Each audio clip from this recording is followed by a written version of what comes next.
think genuinely, I still think about that performance probably like a couple of times a week. And we've talked about that on one of the other episodes. I think it's one of the most perfect team performances I've ever seen.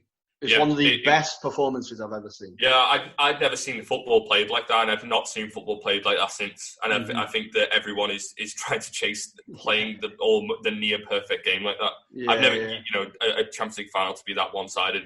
And it's insane. How they did that when you look at it from a tactical perspective is just it's absolutely fascinating how the midfield three worked, and especially the impact that David Villa and Pedro had as well on the whole shape of the team. It was mind-blowing. So I always try to set up my teams a little bit like that and a little bit with that style. So I think one of the most important roles is getting that kind of the defensive kind of deep line playmaker, which is kind of like the Busquets role. Okay. Up and moving on. So the first sign I always make when I take over a team is getting that heartbeat. Is getting that person who will touch the ball more than anyone else on the pitch, but will also kind of set the tone for the whole team. Yeah, I feel like you need that central midfielder, right? That good passer, good type, that kind of the focal point of your midfield, effectively. Mm-hmm. Yeah, definitely. Okay, so what tactics what formation do you usually line up in? The formation I go for is that same one that Barcelona fielded against Man United. So with the one holder with Busquets. Yeah. And then you have Xavi on the head of him, and then you kind of got Iniesta, who's allowed to kind of advance forward a little and get in those little pockets. But then also with the two inside forwards on either side.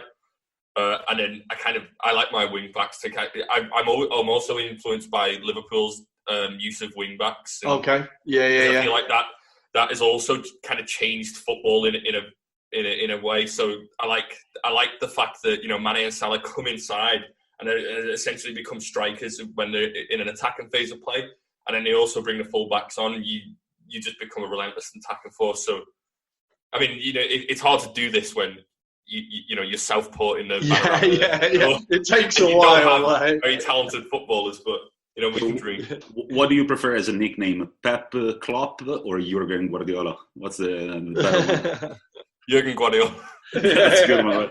I'm trying to imagine the mix, like the face, the mashup of the two faces.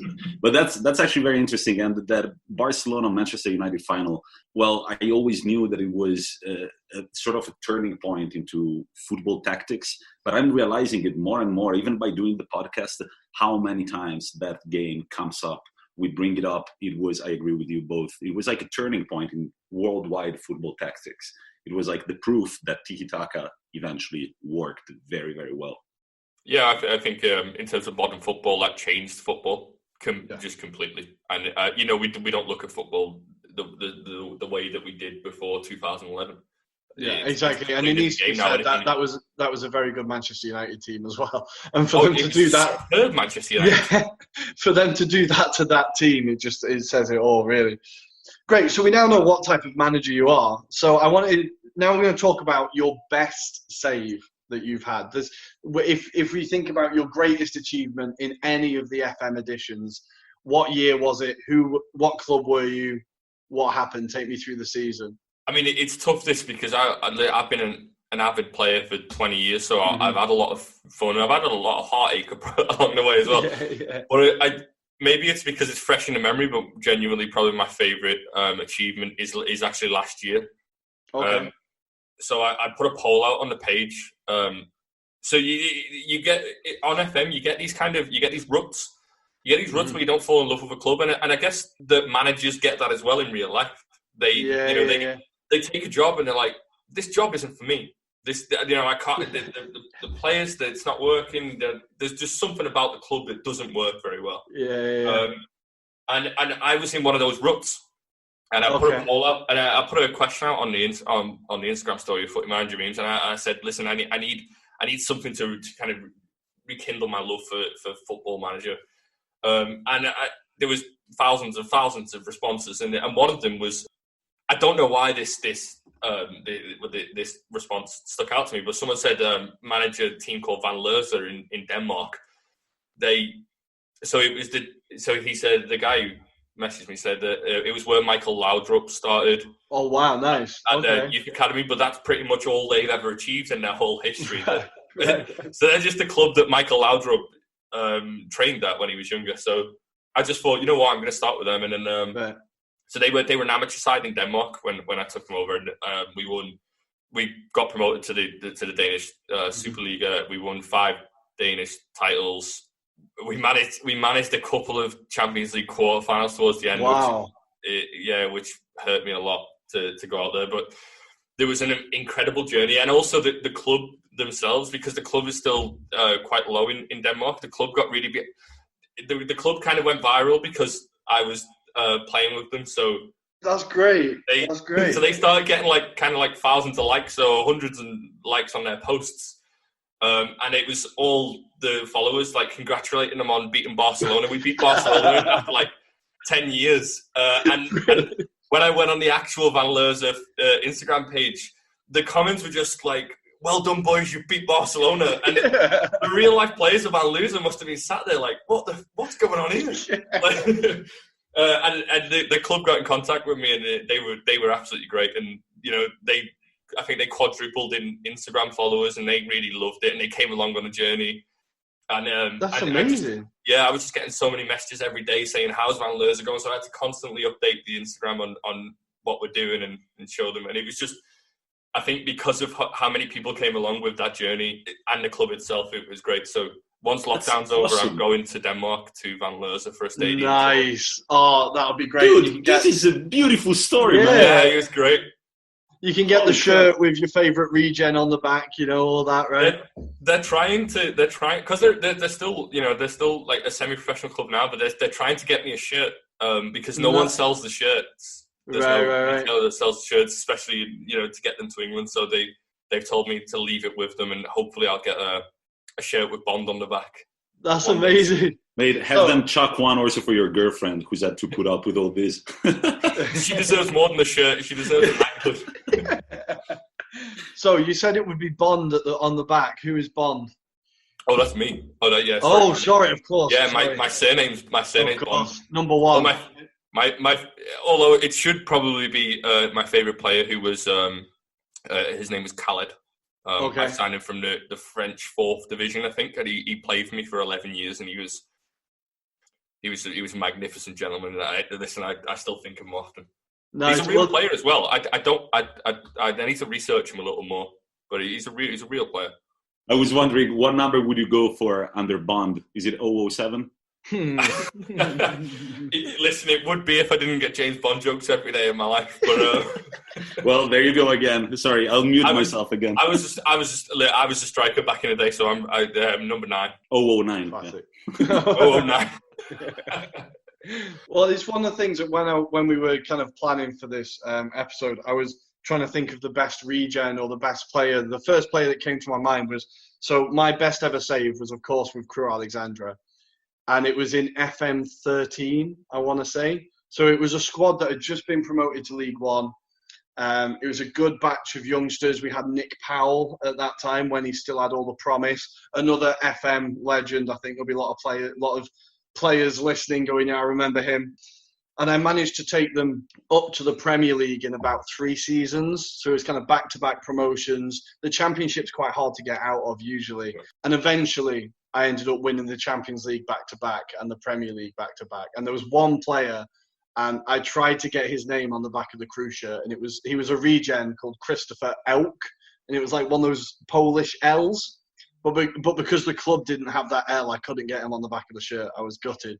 But he came through the youth academy, was like 50 goals a season, club legend, statue of him outside the ground. Like, I love these players that you genuinely feel close to them through the game. It's weird.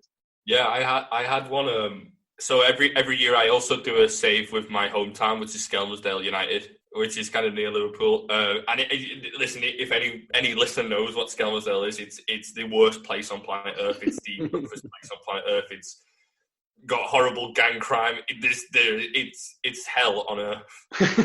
but also when you grow up there, you have a strong affinity to it because it's your place. It's got nothing there, but it's your place. so I always download the extensions so I can go to amateur football, and I take over Skelmersdale United.